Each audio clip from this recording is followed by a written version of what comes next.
آپ نے خود کبھی تصدیق نہیں کی. آج تک کسی سنی عالم نے یا سنی پبلک میں سے کسی شخص نے اہل تشیع کی مسجد میں جا کے قرآن کو فزیکلی خود چیک کیا ہے کہ وہ کتنے پاروں والا قرآن چھاپ رہے ہیں یا وہ کس قرآن کو مانتے ہیں؟ تو آپ کو پتہ چل جاتا. یہ جو میرے ہاتھ میں قرآن ہے نا میرے بھائی، یہ سعودیہ سے چھپا ہوا ہے، اور یہ جس رائٹر کا لکھا ہوا ہے نا وہ ابھی بھی زندہ ہے. 15-20 سال اسے شافاد پرنٹنگ پریس والوں نے جاب دیے رکھی. میں 80s کی بات کر رہا ہوں. اسی وقت انہوں نے اس سے یہ قرآن لکھوایا، اور کمال کی اس کی رائٹنگ ہے کہ ہر صفحے کے اوپر آیت مکمل ہو رہی ہے ایک. یہ آلموسٹ آپ دیکھ لیں 500 سے بھی زیادہ 600 صفحات کے اوپر یہ مصحف ہے، اور اس کا نام ہے عثمان طاہا. دمشق شام کا وہ رائٹر ہے جس نے یہ کاتب جس نے یہ قرآن لکھا ہے. یہ بلو بائنڈنگ کے ساتھ سعودیہ سے چھپ رہا ہے، یہی ریڈ بائنڈنگ کے ساتھ اسی کے رائٹس ہیں جو ایران سے چھپ رہا ہے. آپ پاکستان میں شیعہ کا کوئی بھی مدرسہ دیکھ لیں اس میں یہی قرآن پڑھا ہوگا، سیم چھاپا.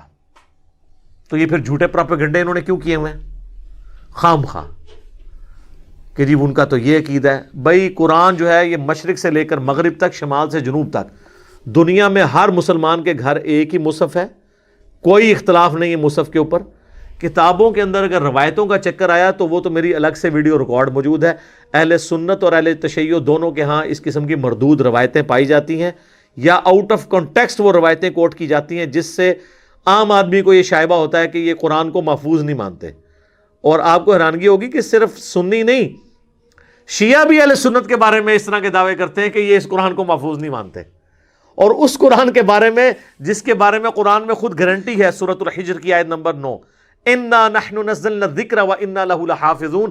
اس الذکر یاد دہانی کو، اس کتاب کو ہم نے نازل کیا، ہم ہی اس کی حفاظت کرنے والے ہیں.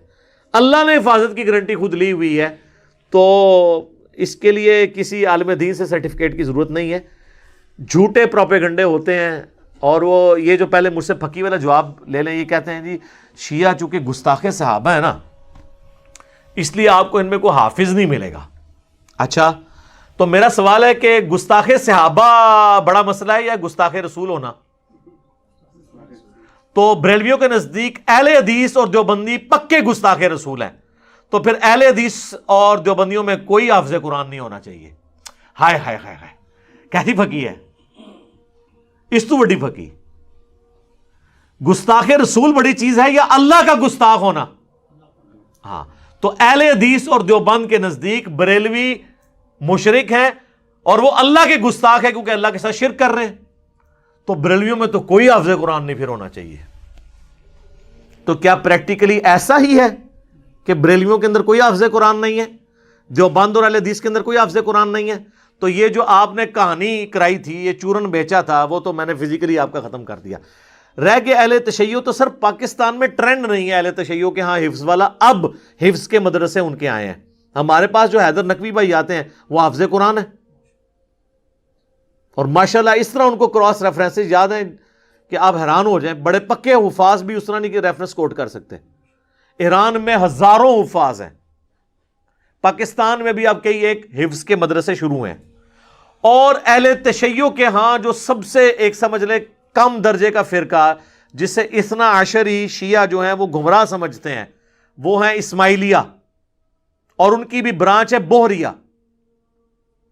اسماعیلی بوہری جو ہے نا انڈیا میں ہزاروں حفاظ ہیں ان کے اندر. ایک ایک خاندان میں سارے گھر والے حافظ ہیں. ترجمہ ویسے کسی کو نہیں آتا. وہ مجھ سے رابطہ کرتے ہیں نا، ایک بھائی ریورٹ ہوئے، کویت میں رہتے تھے، تو وہ کہتے ہیں میں نے آپ کی ویڈیوز دیکھ کے قرآن ترجمے سے پڑھا تو مجھے پتا چلا کہ میرا یعنی عقیدہ قرآن کے مطابق نہیں ہے، لیکن وہ کہتے ہیں ہمارے خاندان میں چھوٹے چھوٹے بچے حافظ ہیں. حفظ کرنے کے اوپر جو ہے نا وہ پورے کا پورا زور ہے، عقیدوں پہ نہیں. لہٰذا یہ جو آپ اتنے عرصے سے کہانیاں کروا رہے تھے، بڑے بڑے انہوں نے مناظروں کی نا سٹوریاں بنائی ہوئی ہیں کہ ایک بار شیعہ ایک سنی کو گھیر گھار کے شیعہ ڈکلیئر کر کے مناظرے میں لے آئے، اور وہ حافظ تھا کیونکہ شیعہ کے پاس تو حافظ ہی کو نہیں ہوتا، اور وہ آ کے وہاں پہ بھول گیا. ایڈی کہانیاں بنائی ہیں. سر کئی سالوں سے جو قرات کے مقابلے ہیں نا وہ ایران کے قاری جیت رہے ہیں.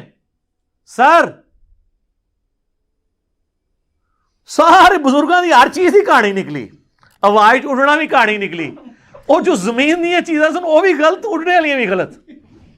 اور یہ بکری والا انہوں نے جو پٹی پڑھا دی کہ جی وہ بکری کھا گئی تھی، بکری والی حدیث تو سنن ابن ماجہ میں ہے 1944، آپ حدیث سنن ابن ماجہ انٹرنیشنل نمبر کے مطابق کھول لیں اسلام 360 میں، کہ وہ سیدہ عائشہ کہتی ہیں کہ نبی علیہ السلام کی وفات تک میرے پاس وہ اوراق موجود تھے جس میں قرآن کی یہ آیات لکھی ہوئی تھی کہ جس کا تعلق بڑی عمر کی رضاعت کے ساتھ تھا، اور یہ ہے کہ وہ 1 یا 2 دفعہ دودھ پینے سے حرمت ثابت نہیں ہوتی رضاعت کا رشتہ، اور ہم وہ پڑھتے تھے، اور حتیٰ کہ حضور کی وفات ہو گئی اور وہ میرے تکیے کے نیچے وہ رکھا ہوا تھا، اچانک ایک دن بکری آئی تو وہ اس کو کھا گئی، کیونکہ اس وقت وہ پتوں کے اوپر اور اس چمڑے کے اوپر لکھا جاتا تھا۔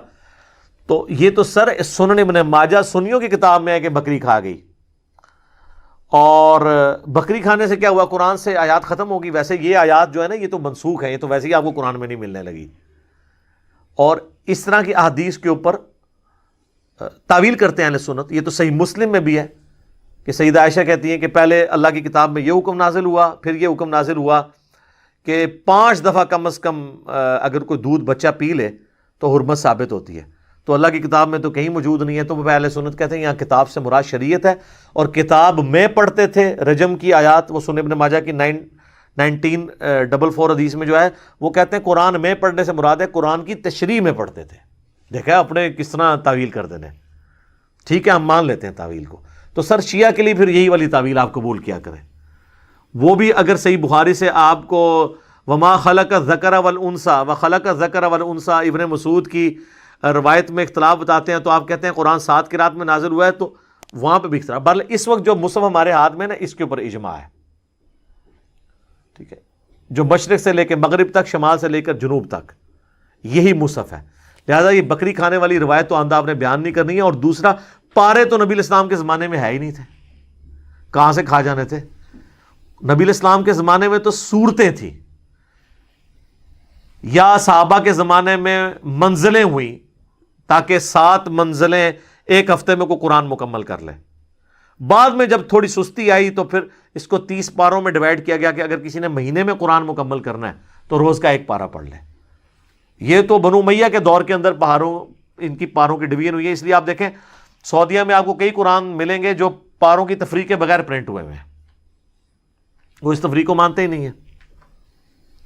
تو لہٰذا یہ بکری کھا گئی تھی، یہ بالکل جھوٹ ہے، اور یہ بھی جھوٹ ہے کہ حافظ نہیں ہوتا، ورنہ تو میں نے بہت بڑی بات کر دی ہے کہ اگر صحابہ کے گستاخ میں کوئی حافظ نہیں ہے تو رسول اللہ کے گستاخ یعنی دیوبندی اور اہل حدیث بقول بریلویوں کے ان میں بھی کوئی حافظ نہیں ہونا چاہیے۔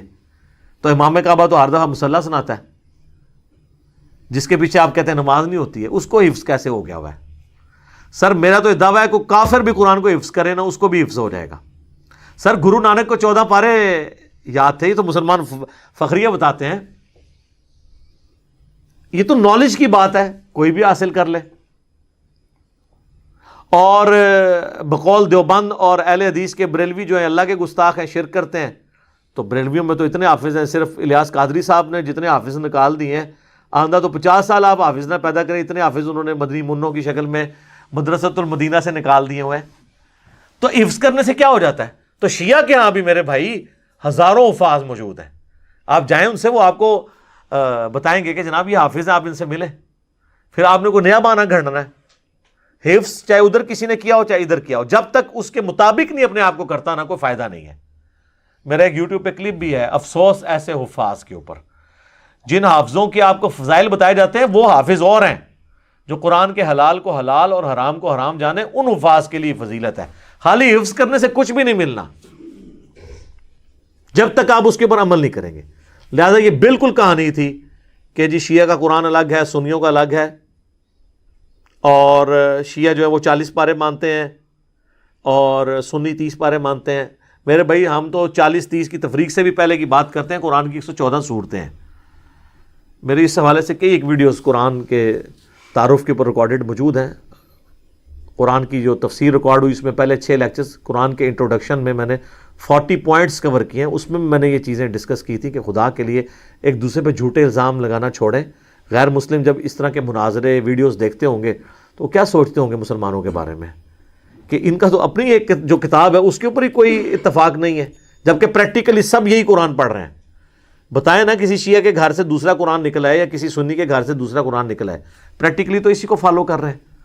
تو پھر بات خام خواہ چند کمزور روایات یا آؤٹ آف کانٹیکس روایات اٹھا کر, جن کو سنی شیعہ کے بڑے محدثین خود ریجیکٹ کرتے ہوں یا تعویل کرتے ہوں, وہ آپ ان کے کھاتے میں تو نہ ڈالیں. امین الحسینی صاحب ہیں ایک شیعہ کے اسکالر, انہوں نے کتاب لکھی ہے شیعت کا مقدمہ. اس میں شیعہ کے اوپر جو الزامات ہیں ان کے جواب دیے انہوں نے کہ یہ تو آپ کی پبلک نے آپ کو پڑھایا ہوا ہے, ایسا تو نہیں ہے. تو یہ پبلک نے خالی شیعہ کے بارے میں نہیں پڑھایا ہوا. بریلوی نہیں کہتے کہ اہل حدیث گستاخ رسول ہیں اور خارجی ہیں, تو اہل حدیث مان لیں گے ان کے کہنے پہ, اور اہل حدیث کے کہنے کے اوپر بریلوی اپنے آپ کو مشرک مان لیں گے. تو سب ایک دوسرے کو کہہ رہے ہیں, اسے کیا فرق پڑتا ہے؟ پریکٹیکلی بات کریں اور علمی اختلاف کریں, تکفیر کسی کی نہ کریں. ٹھیک ہو گیا جی. اللہ تعالیٰ سے